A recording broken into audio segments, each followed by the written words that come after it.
Hi guys, it's Mina. We are going to do something really fun today. I don't know if you saw the last one with Maroon Dreams where I tested out Golden's Permanent Maroon, and I paired it with Pearl and with their Iridescent Gold and with Payne's Gray, and it was a beautiful painting. It had this really cute little penguin on the bottom, but because I had so much Pearl in it, actually I'll show you the painting. Where did it go? Where did we put the, there it is. Okay, so in here, this one was Maroon Dreams. Very pretty piece and dried beautifully. I like that a lot, but you can see where it combined with the Pearl, it got very pale, especially on this side where it combined with the gold. So what my takeaway from that is that I should not put those two very close together. So what I want to do today is a fantasy pour, and I'm going to show you how I layer my cup right now.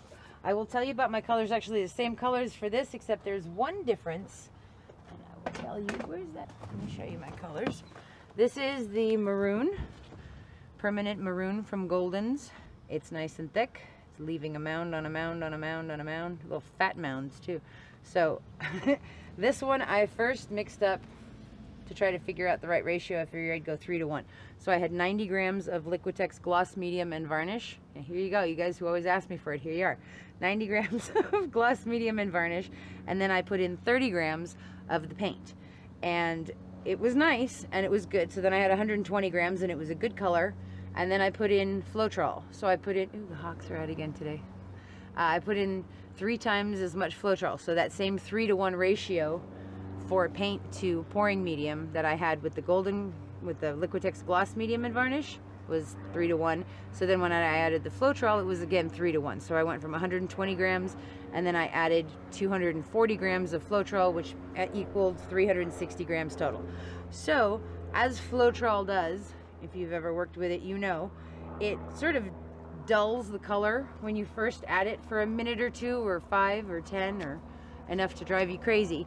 Which it did, because I did not want to get that blended, softened effect. So I actually mixed up another 40 grams of the Maroon with a little bit of water, and then I added it to the cup, and it darkened it a lot, and now it has darkened up more as the Floetrol has sort of dissipated. So it is that nice, beautiful dark berry color, and I'm going to try to keep it that color instead of dulling it down. So we had the Maroon, we have the Anthraquinone Blue, which is very pretty, nice and thick. Leaves a mound on a mound. Again, everything's mixed with Liquitex Gloss Medium and Varnish. No water, actually. And Floetrol. Oh, I wanted to talk, well, let me finish this and then I'll tell you about that. So this is their Iridescent Gold from Golden's. The deep, fine one. It is thick. It's leaving a mound on a mound. So that one's good. I also have their Iridescent Pearl, which is lovely. It's like marshmallow fluff. Just beautiful stuff. Nice and thick, leaving a mound on a mound. And so this is my different one today. I used the Payne's Gray last time instead of the Anthraquinone Blue. This time I have Payne's Gray, but I have added to it something new that I'm playing with for the first time. This is Golden's Interference Goldfine. So this is this sort of, I'll show you. It's this sort of like pearly looking paste, and I just added a nice thick dollop to my Payne's Gray, and it's doing that sort of like gasoline-y, iridescent, color shifty sort of. It's very cool though. So we'll see how this goes. So I think this is gonna look good with these 3. So I think it's interesting that this is the same color palette I had with the addition of one more blue, and hopefully we get a very, very different painting. So I have this out here to talk to you about GAC 800 that I said in our Golden's Violets color test painting. We talked about GAC 800 because I was repouring on a used canvas, and I said it slows down your drying time. So usually for me here in Southern California, where it's been hot, it's been 96 degrees. My paintings like this dry pretty much in 2 days. You know, there's usually a tiny bit in the center that's not dry, completely dry, but it's almost dry. But usually in 2 days, the whole thing is good to go. I can stand it up, I can move it around. I had used this in several pours, the GAC 800. Oh great, nothing cracked, everything looks fantastic.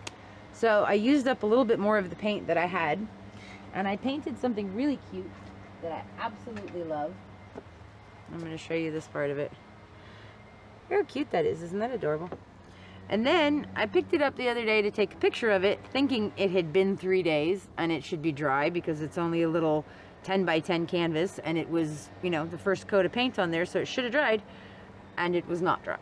And I stuck my finger and my, just like that, in there, and I'm really bummed because I love this. I thought it was so cute. This little rainbow over here and these swooshy swirls and sort of bubbly, silly, stained glass, but it wasn't dry. And why wasn't it dry? It should have been dry historically compared to everything else I do. The only difference, the only variable, the GAC 800. So lest you think a few little drops or a half an ounce does not work, it does, because it was wet a lot longer than I thought it should have been. So just be careful. A little bit does go a long way. You may not see any huge effect, but trust me, it's working. It's doing it. It's doing its thing. So that's the GAC 800. That's the pretty painting that I messed up, but I still really love.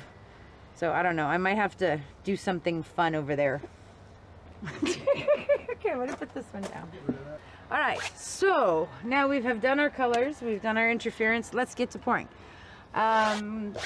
This time we're going to start with the maroon. So this is going to be in the very center. No, I'm going to put a tiny bit of gold, just a little tiny bit, in the very center.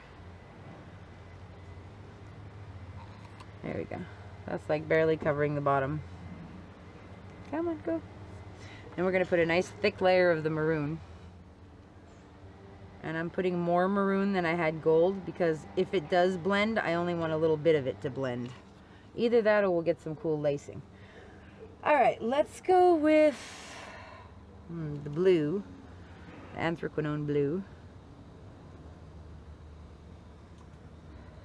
Now, let me see. Let's put a little bit of the pearl in, because I do want the pearl there, and I don't mind if the blue gets lightened up a little bit. And now I'm going to go back to the gold. And now I'm going to use that Payne's gray with the interference gold. I put a nice thick layer of that. This reminds me of that blue-gray Sarah Mack was using in her last painting.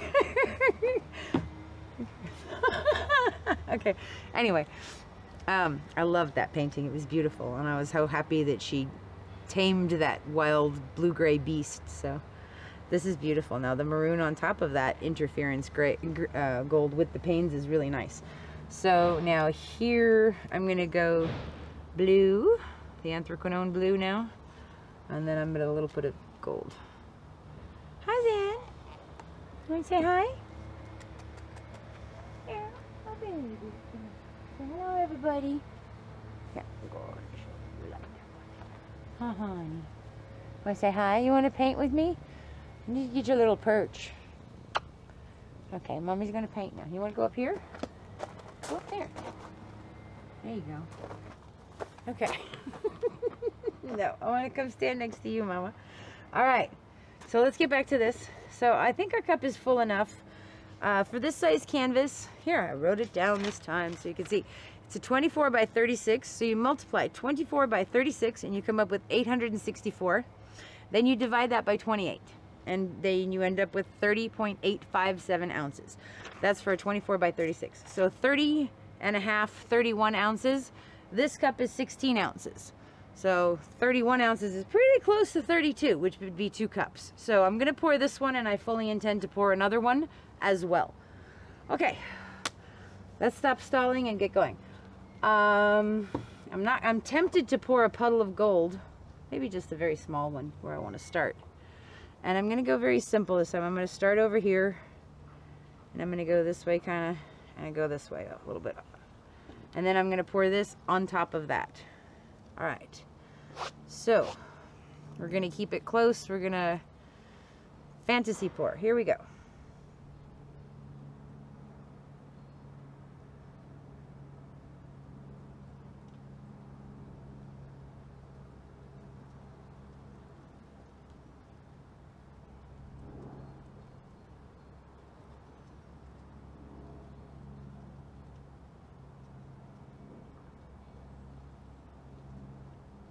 That's pretty cool.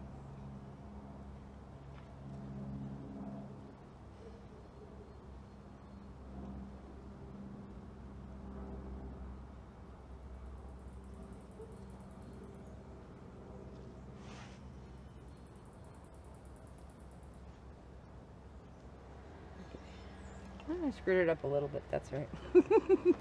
But that's pretty neat. I like that. And I like that the maroon is nice and dark. So that's good. Again, like I've said before in other videos, when you see a ring pour laid out like this, you have an opportunity to look at it and decide what you like and what you don't like.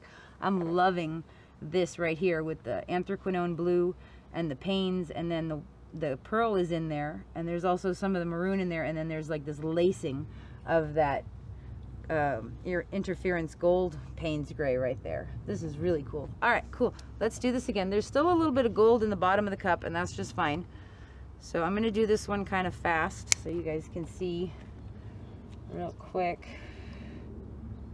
I like that. Try to get 2 layers of everything in here. So let's pour this other one. I want to go from here to here. So let's start. Fantasy pour, straight pour into a ring pour, and a straight pour, a ring pour, moving down towards our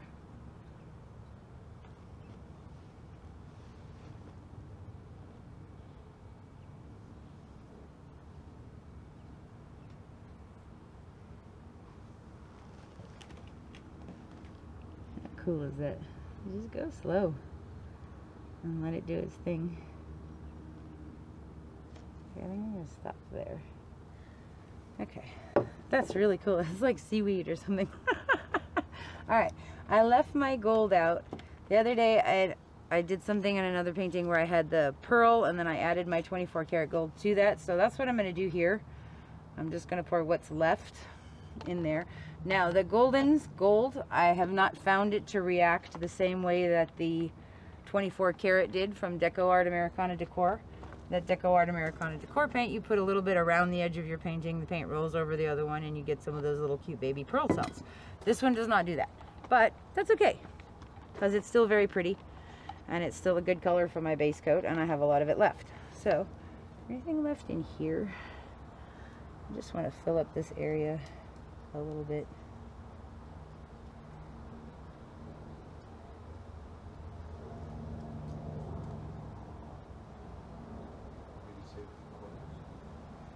That's a good idea, but I'm going to put this on the corners, and I didn't, this was too monotone.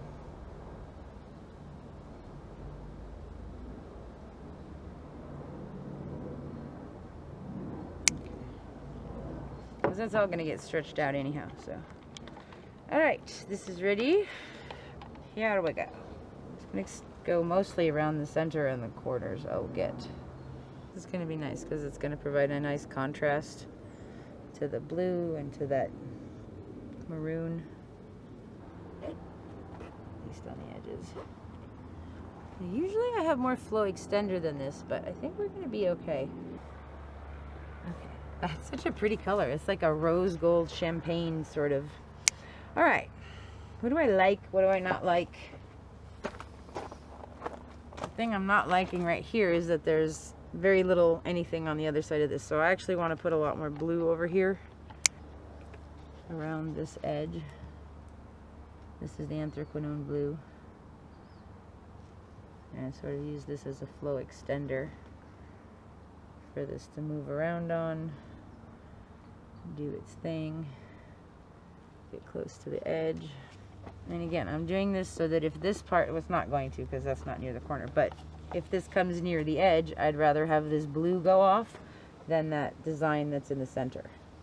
And don't give up on your centers so easy or so fast, because sometimes they change into really beautiful things that you're not expecting. So you want to give your paint something to slide on. You don't want it to just have to slide over bare canvas, because then it's going to get stuck and it's going to roll over itself. Okay, dry my hands off a little bit. Okay. Here we go. Which way should we go first? let's go that way first. Actually, I'm going to bring it towards me first to stretch it out and sort of make everything mix really slow to watch what happens here. Look, I haven't even torched it and there's all these little cells popping up. That's cool. Okay, so we're just going to go that way a little bit to get it sort of moving and see where the weight of the paint is. I'm going to bring it back towards me because a lot of it is over here up on this side.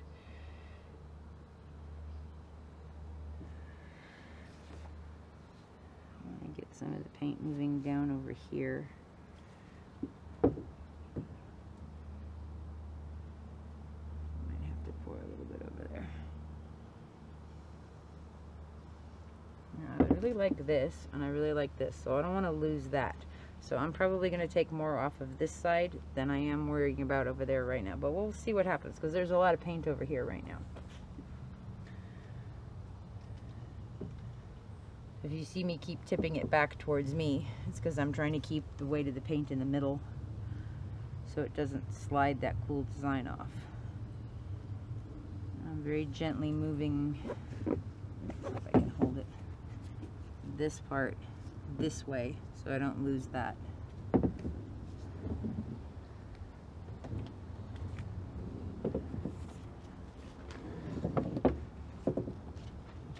Pretty much empty, honey, so thank you for your service. Put you right in there.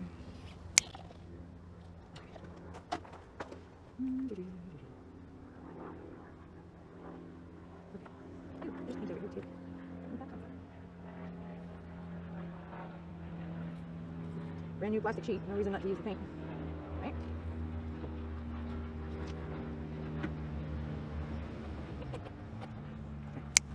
Alright, so the weight of the paint is about here.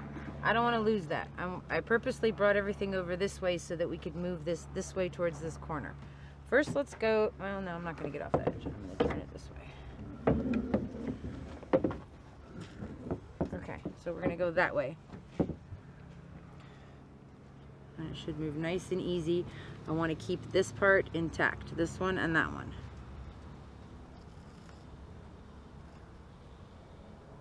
I see it sliding over this now. That's good. That's getting a little close, but it's stretching it out really cool. I don't want to lose more than that though, so I'm going to take this part back down hard. And I'm going to go down this way again. Let's see if we can... I don't want it to eat that seaweedy looking stuff. Come back this way. I'll deal with that again in a minute. Let's get the rest of our canvas covered first while there's still paint to move around. Where are we? There. I want to open that a little bit, but I don't want to lose it, so I'm going to keep shoving it over.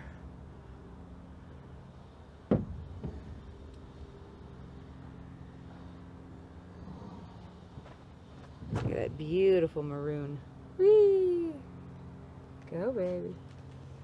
Nice. Get back.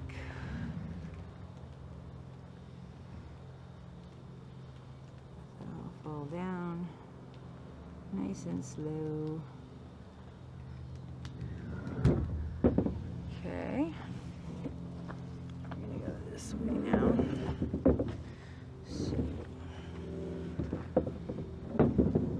So over there's actually quite a bit of paint because there's a bunch of that pearl on the corner. So let's just take this down because I think the weight of the paint is right about here now. Where is it? Yeah, it's moving. So it's going. Well, we'll try to keep it. I could put a little bit more on. Let's see. Trying to maintain that seaweedy looking leafy pattern. You know, of course, when we start shooting, that's when every FedEx truck and garbage man and delivery person shows up. It's amazing. Okay, we're just gonna go nice and slow, not too fast. You know what? I'm gonna put a little bit of this paint that's dripping off on there, on that edge, so it has something to slide on. And this is why I purposely waited until I knew some had come off to do this part, to try to stretch this out and cover the corner. Because you can use your drips, totally use your drips. Probably gonna get tilted off anyway, but even if it doesn't, it's perfectly good paint. Okay, so that's good. Now I'm happy. Now that can go down, and watch, it's gonna slide nice and easy. You ready? Here we go. Let's go right off the edge. Boom. Done. Okay, now I'm gonna bring it back this way sharply to bring the weight of the paint back to the middle.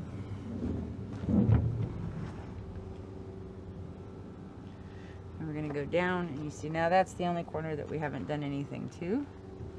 So we're going to tilt it up and we're going to go off that edge. Nice and easy. Let everything open up and stretch. But you see, when I poured this, I poured it close to the canvas, not from high up, even though it was a straight pour and a ring pour. So it still kept a lot of the definition out. This is really cool in here. I like this, actually. I like it a lot. That's really neat. There's some beautiful striations. It did drip through it. Great. So I'm going to wipe my hands off. Actually, I'm going to take these gloves off so I don't drip in it anymore. Plus, got it all over my shirt. And my, see, I'm a mess when I put myself into my work, and my work into myself, apparently. So, okay, this is very cool. Let's torch it. Torchy. And then I'm going to show you the other one again, and we'll compare the color.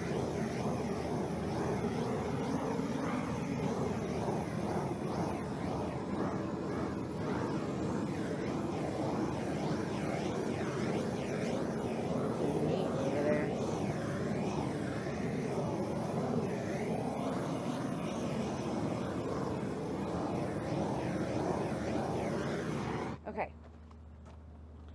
so this is kind of cool, but it's not that awesome, and I kind of want to open this up a little bit, so I'm going to go that way, see where the weight of the paint is. I don't want to move it too much because I have torched it already. So if I did it right, the weight of the paint is kind of in the middle. Where is it? See it moving anywhere? Yeah. Okay. So we're going to go just down this way. Let's see if we can't open that up. Because I like those pretty parts that are in the center. And that's very cool with the solid background of the maroon. So I'd rather have that be the focus of my painting rather than those stripes on the corner. So the more I paint, the more I figure out that you got to open this stuff up. You have to spread it out. That's when you find all the hidden treasures and the cool stuff. That's when you see all these really, really neat effects, is when everything spreads out. Okay, that's good. Just go over this edge right there. That's fine. And then I'm going to bring the weight of the paint back to the center and let some of it come back down this way. Look how cool that is. That's so pretty. You see that?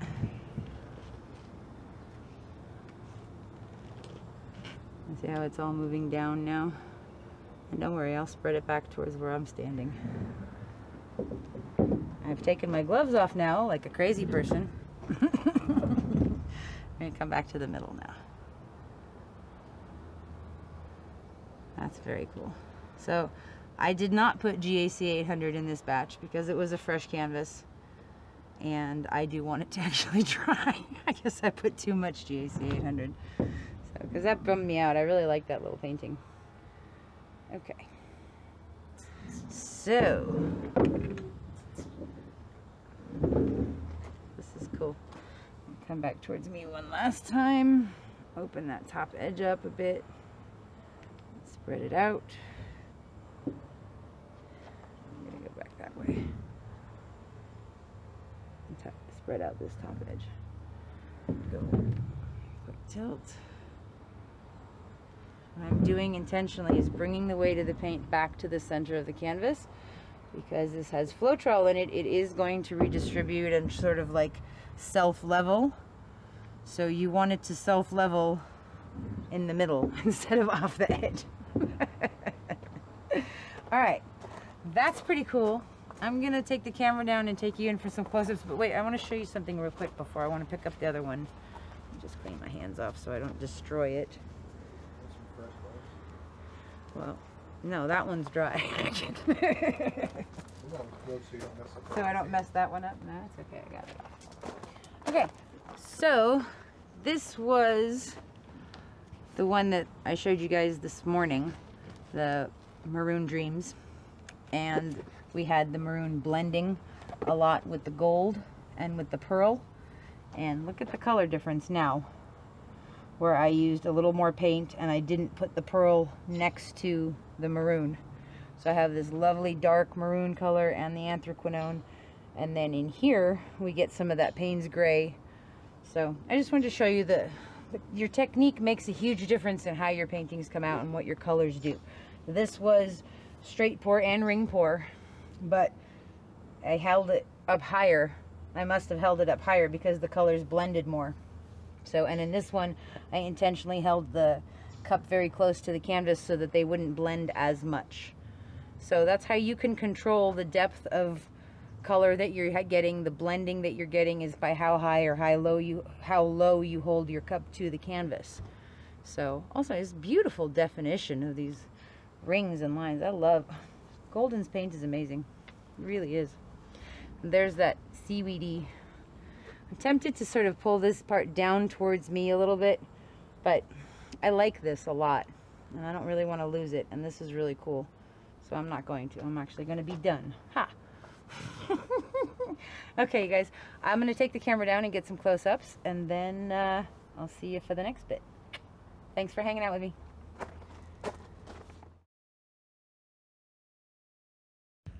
Okay, so this is about 10 minutes later. We have just finished shooting. It's funny, I was trying to think what to call this shot. What about the APGAR? All right, after you're born, they take APGAR scores, you know. Anyways, so this one I love. I'm going to call this one Evening Jasmine. So pretty. I see these like beautiful climbing vines just coming up, and I love this part right here. These like fronds where it's spread out. It's so pretty. Look at that. Wow. I really like this. And there's all these beautiful little cells like lacing in there, little tiny cells. Very cute. Very cool. And I like the distinct lines, and I love most of all that the maroon stayed dark maroon this time. That I did not intentionally mix it up, although this is really cool. But see, I kept the pearl between the blues and the gold, not next to the maroon, so it didn't have a chance. Look out. The sun was hitting it a second ago. Let's see. No. And my friend the wind is here. So, I love these lines. Very pretty and flowy. Kind of tempted to pull it down a little bit more this way, but I don't want to mess it up. I really like how these look over here. Very pretty. This one's so cool. Right there. So that's the very end of the ring pour. You know, that sort of up and down cascadey waterfall. And these are where it's been stretched out a lot. It's so pretty though to me. I love that with all those little tiny cells in there. Very cool. You can see the clouds in the reflection of the painting. This part's beautiful though. I love right there. This is so cool over here. It's like this regal, that gold is just beautiful. And I really like this edge where it goes around over here. It's very cool. Alrighty, I'm going to put this in my little shed, and it's going to sit there for a few days and dry. And when it is dry, I will show you again, okay?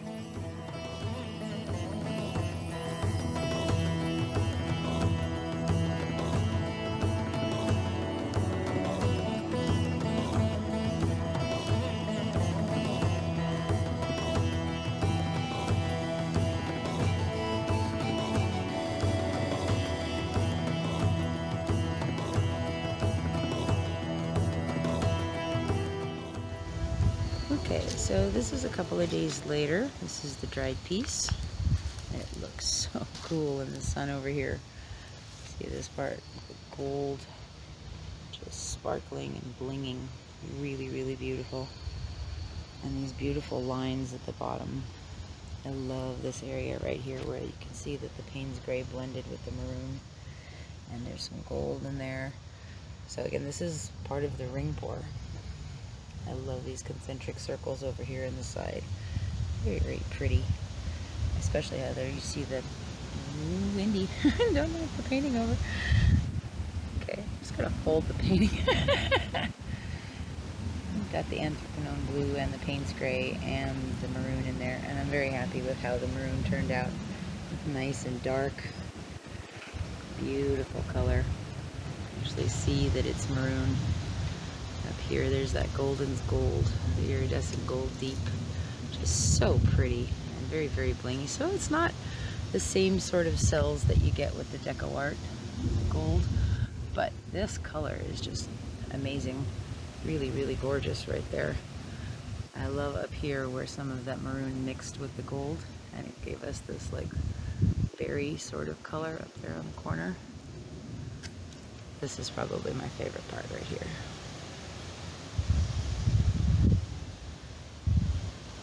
With the pearl sparkling in the sun is just so pretty all through there. And this is the really cool thing about the fantasy pours, is you get these beautiful areas with the softer, more solid color. And then you also have the rings from the ring pour, which are really beautiful. So I'm very happy with how this one turned out. I like it a lot. I hope you guys enjoyed it. Thank you so much for hanging out with me and watching and commenting and liking and subscribing. I really appreciate it so much. You guys you make my day. Your comments are so sweet. Thank you. And I love it when you tell me that I've inspired you to do stuff, or you've made videos or painted things. It's so cool to me. This section right here, it kind of looks like it's like a waterfall sort of dripping. And again, that's the, it's like a straight pour that got, I guess I tilted it off the edge and grabbed the edge and then stretched it. Really cool. Anyway, thank you guys. I will see you for the next one. Have a great day. Bye-bye.